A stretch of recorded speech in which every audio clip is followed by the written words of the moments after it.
आब की कहूँ अहाँ सबके उबारूपन के हद आइ काल्हि किछु बच्चा एते पार कऽ चुकल छै कि हमरा माथा सनक जाइए सोचि कऽ।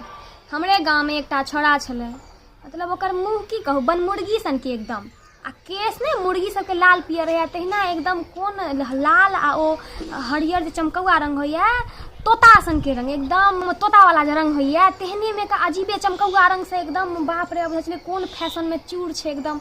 हम कहलियै बौआ ई की छौ? तऽ कहै छै दीदी अहाँ नहि बुझबै आइ काल्हिके फैशन छै। हम कहलहुँ रौ बा फैशन, हमसब नहि बुझलहुँ फैशन, ई कहाँ धिया पुता सब आइ काल्हिके बताउ तऽ।